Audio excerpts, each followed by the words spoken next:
नमस्कार दोस्तों, मैं शिवानी शर्मा एसए न्यूज़ की तरफ से आज आई हूँ सतलोक आश्रम कुरुक्षेत्र में, जहाँ पे गरीबदास जी महाराज का बोध दिवस के रूप के लिए 3 दिवसीय समागम चला। यहाँ हम देखते हैं कि जैसा कि हम सुनते आए हैं कि जो जगत वाले होते हैं वो भक्तों का हमेशा विरोध ही करते हैं। कुछ चीज़ें उनके दिमाग में क्वेश्चन रहते हैं, डाउट्स रहते हैं।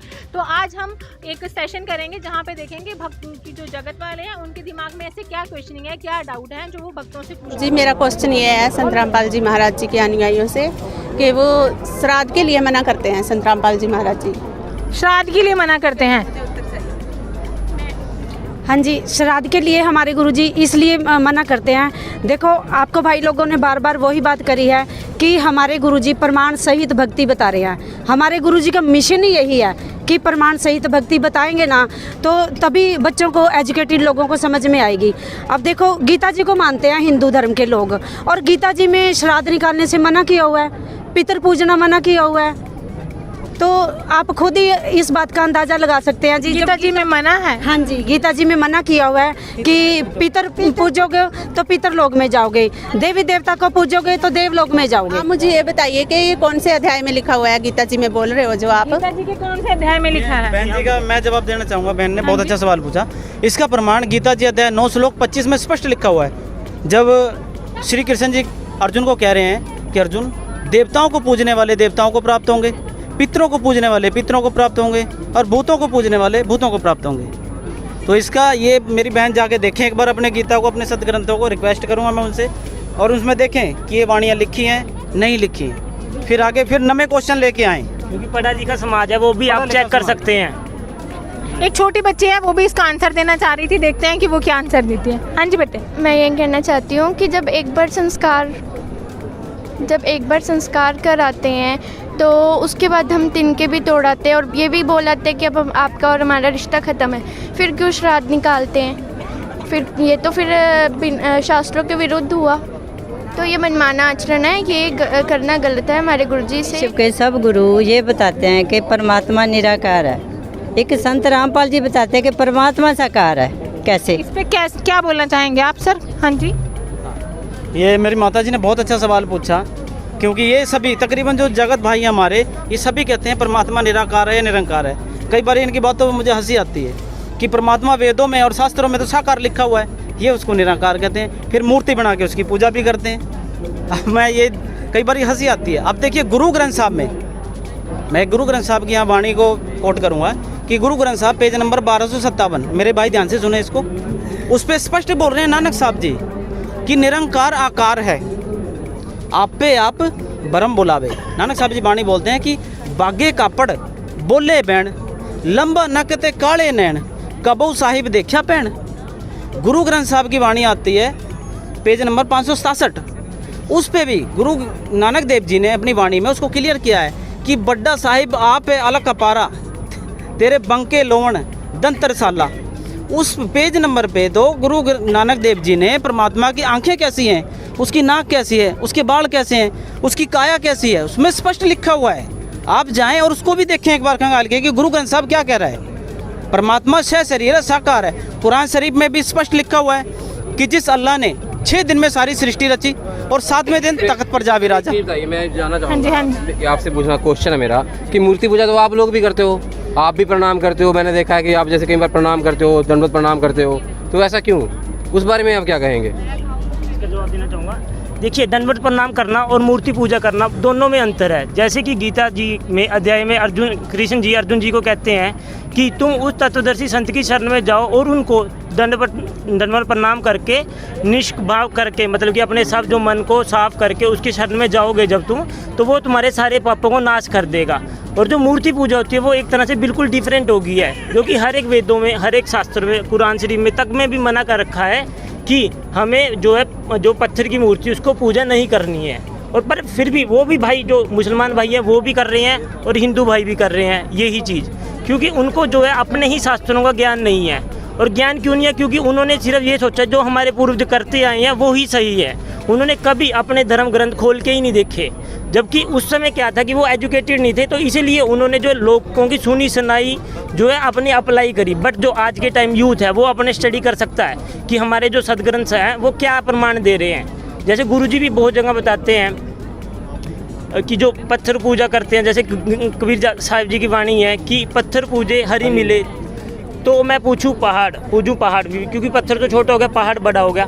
तो ताते तो चक्की भली जाको पीस खाए संसार, मतलब उसी पत्थर की जो चक्की बनी हो वो उससे ज़्यादा बढ़िया, क्योंकि जिसको पीस के जो संसार भोजन खा रहा है उस मूर्ति से तो कुछ नहीं मिलना ना, क्योंकि वो शास्त्र विधि अनुसार नहीं है, जो कि गीता जी में वहाँ पे भी मना किया जाता है कि शास्त्र विधि के अनुसार ही भक्ति करनी चाहिए। कहीं पे भी वेदों में, शास्त्रों में कहीं पे भी आपको ये चीज़ नहीं मिलेगी कि मूर्ति पूजा करनी चाहिए, क्योंकि कई शास्त्रों में भी हमारे में, जो मुझे अभी याद नहीं स्पष्ट पेज नंबर कहाँ क्या लिख रखा है, बट वहाँ पे ये चीज़ जरूर लिख रखी है कि मूर्ति पूजा करनी मना है। हमारे खुद में मैं एक हमारे सतगुरु महाराज की वाणी को मैं कोट करना चाहूँगा, जो कबीर साहब की वाणियों से उन्होंने क्लियर करके बताया। कहते हैं कि वेद पढ़े पर वेद न जाने, और बाँचे प्राण 18, पत्थर की पूजा करे भूले सिरजनहारा। कबीर साहब ने तो इस चीज़ का खुद खंडन किया, और ये लोग तो पत्थरों की पूजाएं करते हैं, बुत पूजते हैं, और उस चीज़ का तो वो महापुरुष भी खंडन करके गए। दूसरी तरफ सर एक चीज़ और है, दूसरी तरफ संत रामपाल जी महाराज जी बताते हैं कि ब्रह्मा विष्णु महेश की जन्म मृत्यु होती है, तो इस चीज़ का प्रमाण कहाँ पे लिखा हुआ है? जो ब्रह्मा विष्णु महेश की जन्म मृत्यु होती है, इसका प्रमाण कहाँ पे है, इसका बताएंगे आप? मैं देना चाहूँगा जवाब। भाई साहब जी ने बहुत अच्छा सवाल पूछा, और इसका देखिए एकदम सटीक जवाब। सबसे पहले तो हम गीता को सर्वप्रिय मानते हैं, उसको सिर पे रखते हैं, और तकरीबन सभी हिंदू भाइयों के घरों में गीता मिलेगी।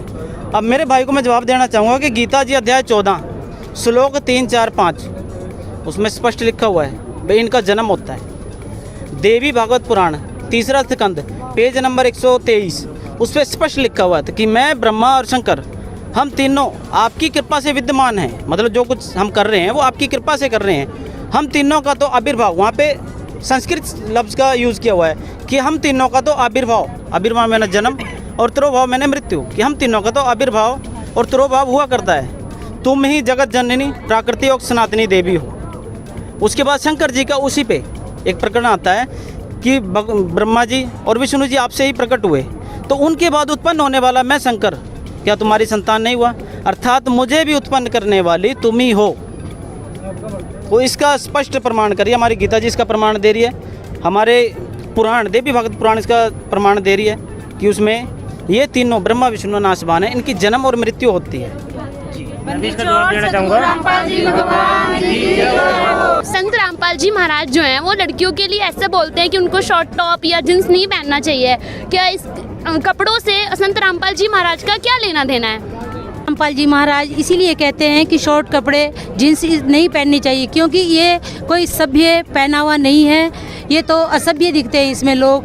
कोई भी भाई है, जगत का हो या भगत है, कोई भी किसी का भी शरीर नग्न नहीं दिखता, लेकिन अधिकतर लड़कियां ऐसी दिखती हैं कि शॉर्ट कमीज पहना हुआ है और पैंट भी आधी पहनी हुई होती है, इसमें असभ्य दिखते हैं। हाँ जी सर, आप क्या बोलना चाहेंगे? इससे अलावा एक चीज़ और कहना चाहूँगा, जैसे ये हमारी संस्कृति ही नहीं है जो हमारे हिंदू समाज में, जब हम अपने आप को हिंदू कहते हैं तो हिंदू भाई बहन अपना इतिहास उठा के देखो, जो उनकी माताएं बहनें पूरे कपड़े पहनती थी, सलवार सूट, कोई गलत चीज़ थोड़ी है सलवार सूट पहनना।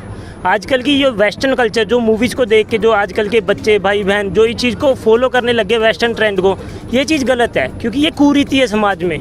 जैसे संत रामपाल जी महाराज जी बताते हैं अपने सत्संगों के माध्यम से कि सलवार, हमें कंफर्टेबल क्लोथ्स पहनने चाहिए, जैसे कि सलवार कुर्ता हो गया, भाइयों के लिए भी जीन्स नहीं पहननी चाहिए ज़्यादा टाइट वाली, खुली डुल्ली में कोई इशू नहीं है, तो जीन्स पहनो, कोई इशू नहीं है, बट वो एक कंफर्टेबल होनी चाहिए ना। जैसे वहाँ पे टाइट होगी, बैठने में दिक्कत आ गई, सो इशू होते हैं, और भी होते हैं जो चीज़ें होती हैं जो नहीं बोली जा सकती इस समय, वो चीज़ें भी बहुत चीज़ें होती हैं जिस वजह से संत रामपाल जी महाराज इन चीज़ों को बंद करना चाहते हैं, क्योंकि ये भी एक गलत चीज़ है। मतलब गलत चीज़ ऐसे नहीं कहूँगा कि हम कपड़ों के बेस से किसी को जज कर रहे हैं, क्योंकि क्या पता पहनावा सभ्य होना चाहिए, आप ये कहना चाहते हैं? क्योंकि पुराने बुजुर्ग कहते थे कि खाओ मन बंदा और पहनो जग पहनदा, मतलब जो होरों को अच्छा लगे पहनना वो पहनना चाहिए, जो हमारे बड़े बुजुर्ग भी कह चुके हैं। सही कहा। बहुत बड़ी बड़ी हीरोइन है, वो ये शॉर्ट कपड़े पहन रही है, फिर क्या वो पागल है? इतना पैसा कमा रही है, संत रामपाल जी महाराज के शिष्य बोल रहे हैं कि नहीं ये नहीं करना, फिर वो क्यों कर रहे हैं? हाँ जी, इसका आंसर देना चाहेगा कोई?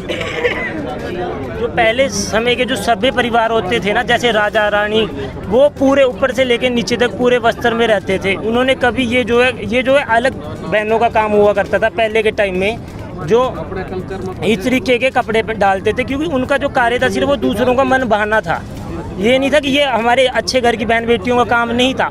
जैसे कि भाई ने कहा कि वेस्ट जो आज का समाज है वो ऐसा ही हो चुका है, तो इसी समाज को, इसी गंदगी को तो संत रामपाल जी महाराज ठीक करने की कोशिश कर रहे हैं। आज एक परिवार जुड़ेगा, कल 2 जुड़ेंगे, एक टाइम में ऐसा होगा कि पूरा समाज ही संत रामपाल जी महाराज जी को फॉलो करने लगेगा। तो उस समय सब एक नॉर्मल कपड़े पहनेंगे, और कपड़े जो हैं नॉर्मल ही पहनने चाहिए, क्योंकि हमें खुद भी पता है। मेरा एक क्वेश्चन है, जैसे ये भंडारे कर रहे हैं, हमें कार्ड दिया उन्होंने, हम आए हैं इनके पास यहाँ पे, जैसे इनके जो भी व्यवस्था की है उन्होंने, जो हमारे भंडारे होते हैं वहाँ पे क्यों नहीं आते हैं लोग? क्वेश्चन तो सही है बिल्कुल। जब ये आपके भंडारे में आए तो आप इनके भंडारे में क्यों नहीं जाते? कौन देना चाहेगा इसका आंसर?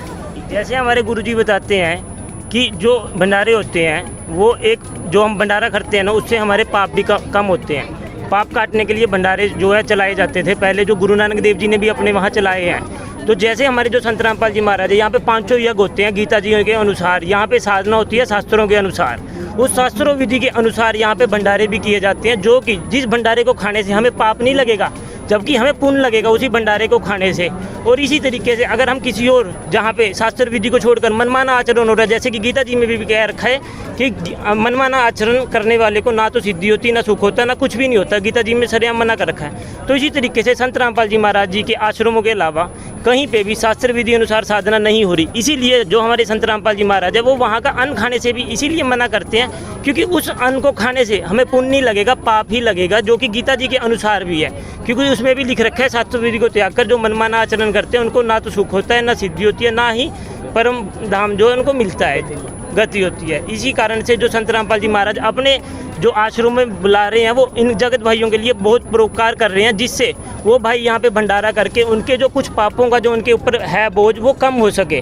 क्योंकि यहाँ पे इन्होंने आज तक यही सुना होगा कि पाप जो है भोगने से ही कम होंगे, बट हमने भी ऐसा ही सुना है जी। बट एक संत रामपाल जी महाराज जी एक पूरे विश्व में एक ऐसे संत है जो कहते हैं कि पाप को काटा भी जा सकता है, जो शास्त्र विधि के अनुसार साधना करते हैं। क्योंकि वेदों में भी इस चीज़ की वो है गवाही है, जैसे कि युजवेद अध्याय 8 मंत्र नंबर 13 में भी ये लिख रखा है, कबीर अंगारी यसी बम्बारी यसी, मतलब जो कबीर परमात्मा है वो बंधनों को काटने वाला है और पापों को नाश करने वाला वो परमात्मा है, जिसकी शरण में हमें जाना चाहिए। जो कि गीता जी में भी बता रखा है, जो काल ब्रह्म कृष्ण भगवान जी के अंदर बढ़ के कहते हैं ना अर्जुन जी को कि आप उसकी शरण में जाइए, और वहाँ जाने से, उनको दंडवत प्रणाम करने से आपको जो है अपने सारे पापों से वो मुक्त कर देगा। तो वो कौन है, उसकी खबर तो एक किसी बाखबर से, तत्वदर्शी संत से ले, जो कि गीता जी के अध्याय में 4 के श्लोक नंबर 34 में लिख रखी है कि आप तत्वदर्शी संत की शरण में जाएं। उसी तरीके से जो हमारे गुरुजी हैं वो तत्वदर्शी संत हैं इस पृथ्वी पे। इसीलिए हम यहाँ पे अपने भाइयों को, वो भी हमारे भाई हैं, जगत बेशक क्या देते हैं, पर वो हमारे भाई बहन हैं जो कि शास्त्र विधि को त्याग कर। 1 मिनट, वो बीच में इसी से रिलेटेड क्वेश्चन पूछना चाह रहे हैं। क्यों नाम दीक्षा ले जो दूसरे संतों की निंदा करते हैं? निंदा करना, अभी जैसे एक भाई ने पहले भी बताया था, संत रामपाल जी महाराज निंदा नहीं करते, वो सिर्फ उनकी पावर बताते हैं। जैसे मुख्यमंत्री साहब जी की अपनी पावर है, सरपंच की अपनी, एमएलए की अपनी पावर है, ऐसे तो नहीं अब मैं अपने सीएम को ये कहूँ कि वो पूरे इंडिया पे जो भी बोलेगा उसका वो चलेगा, नहीं चल सकता ऐसे, क्योंकि जो सीएम है, सीएम की पावर उतनी है। अगर मैं कहूँ कि मेरे सीएम की पावर हरियाणा में ही है, तो क्या मैं उसकी निंदा कर रहा हूँ कि उसकी वास्तविकता बता रहा हूँ? क्योंकि मेरे भाई तो हमारे सीएम को ही पूरा सुप्रीम मान के, प्रेसिडेंट प्राइम मिनिस्टर मान के चल रहे हैं, जिससे उसी को सब कुछ मान रहे हैं, जबकि उनको पता है कि वो सिर्फ एक हरियाणा में ही हमें लाभ दे सकते हैं, पंजाब और अन्य राज्यों में नहीं दे सकते। और जो प्रधानमंत्री हैं उनका वचन पूरे देश में लागू होता है, ये सिर्फ एक हरियाणा की चुने हुए हैं। इसी तरीके से जो कबीर परमात्मा है वो असंख्य ब्रह्मांडों के स्वामी है। और क्योंकि ये तो हम हिंदू धर्म में भी जानते हैं कि जो ब्रह्मा विष्णु महेश है वो त्रिलोकीनाथ है। त्रिलोकीनाथ का मतलब होता है 3 लोकों के स्वामी। अब हम भी जानते हैं कि ये सिर्फ 3 लोकों के स्वामी है, फिर हम इनको सुप्रीम कैसे मान सकते हैं? अब इनको 3 लोकों के स्वामी को 3 लोकों के स्वामी बताना कोई निंदा नहीं है। तो परोपकार का काम कर रहे हैं संत रामपाल जी महाराज, क्योंकि उन्होंने बताया कि ये सिर्फ इनकी इतनी पावर है। जैसे कि 0 वाट का बल्ब है, 10 वाट का बल्ब है और एक 100 वाट का बल्ब है। अगर हम इनका बताएं कि 0 वाट का बल्ब इस टाइम नहीं चल सकता, और 10 वाट का बल्ब उससे थोड़ी सी ज़्यादा रोशनी करेगा, और 100 वाट का पूरी रोशनी करेगा जितनी हमें उस कमरे में चाहिए होगी, तो क्या ये संत रामपाल जी महाराज निंदा कर रहे हैं क्या? आप खुद भी समझ सकते हैं, आप पढ़े लिखे हो, भाई हो, बहन हो, समझदार हो, तो क्या आप ये चीज़ों को भी आप देख सकते हैं कि जो संत रामपाल जी महाराज है वो निंदा नहीं कर रहे, वो परोपकार का काम कर रहे हैं। जिसकी जो पावर है, स्थिति है, वो ही बता रहे हैं। आप इसको अधिक जानकारी के लिए आप सत्संग भी सुन सकते हैं संत रामपाल जी महाराज जी का, कि उन्होंने सत्संगों में क्या बताया और आपने जगत से भाइयों से क्या सुना है। उन चीज़ों का डिफरेंस भी आपको अपने आप से ही करना पड़ेगा। ठीक है, इन्होंने जो अपना आंसर दिया है वो प्रमाण सहित दिया है ना? मैडम ठीक है ना कि जैसे हम अभी आए हैं, बड़ी बड़ी फ्लैक्स लगी हुई हैं, और उसके नीचे लिखा हुआ अभी बाहर नशा मुक्त कर रहे हैं भारत को, तो कैसे कर रहे हैं नशा मुक्ति हैं? तो हमारी सरकार ने इतने बड़े बड़े नशा मुक्ति केंद्र खोल रखे हैं, बड़े बड़े डॉक्टर बुला रखे हैं, बैठाए हुए हैं, एमडी मेडिसिन बैठे हैं, तो ये कैसे अपना नशा मुक्त कर रहे हैं भारत को? हम वहाँ भी जानना चाहते हैं इनसे कि आप लोग ऐसा क्या कर रहे हैं, आपके गुरुजी ऐसा क्या कर रहे हैं जिसे वो नशा मुक्त कर रहे हैं? हमारे जो संत रामपाल जी महाराज है ना, वो ऐसी भक्ति साधना बता रहे हैं, आध्यात्मिक ज्ञान ऐसा बता रहे हैं जिससे उनका नशा अपने आप छूट रहा है। उनकी भक्ति में, उनके शब्द में शक्ति है। हम गरीबदास जी की वाणी में बताया है, मदरा पीवे कड़वा पानी 70 जन्म कुत्ते के जानी।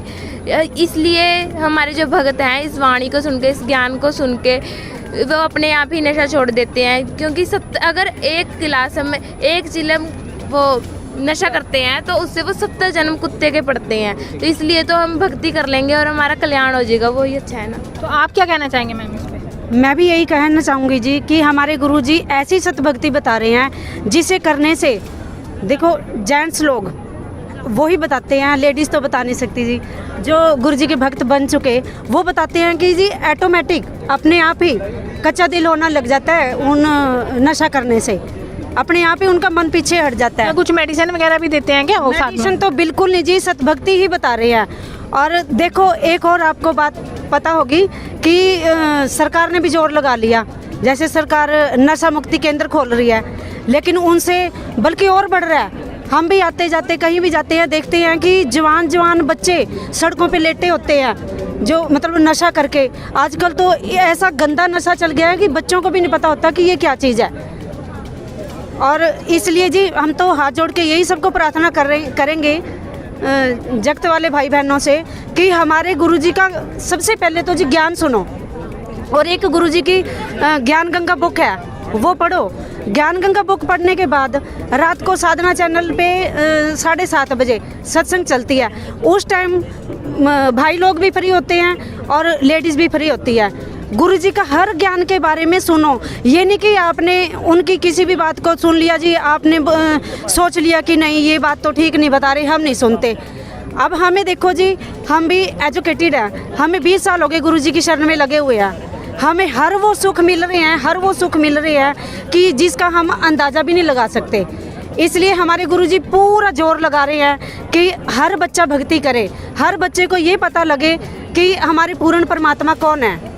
तो मैं आपसे ये क्वेश्चन खुद से पूछना चाहूँगी, क्या ऐसे भी होता है कि कभी कभी कर लेते हैं भगत, या बिल्कुल ही नहीं करते जिन्होंने नाम ले नहीं करते जी, उनका मन ही नहीं करता, उनका ध्यान बल्कि पूर्ण परमात्मा के चरणों में लग जाता है, भक्ति की तरफ। बल्कि थोड़े दिनों बाद वो खुद ही बताने लग जाते हैं भाई लोगों से कि आप गुरुजी से नाम दीक्षा लो और आपका नशा अपने आप ही छूट जाएगा। ठीक है मैम। जैसे मैं गुरु ग्रंथ साहिब को मानता हूँ जी, और गुरु ग्रंथ साहिब में भी लिखा है भी सब सिखन को हुक्म है गुरु मान्यो ग्रंथ। इसका ये कहते हैं भी संत रामपाल जी पूर्ण गुरु हैं, इसके बारे में मेरे को बताएंगे। सवाल पूछा, अब इसका मैं जवाब देना चाहता हूँ। देखिए, दसम पिता आप कहते हो ना गुरु गोविंद सिंह, वो 10वें गुरु हुए।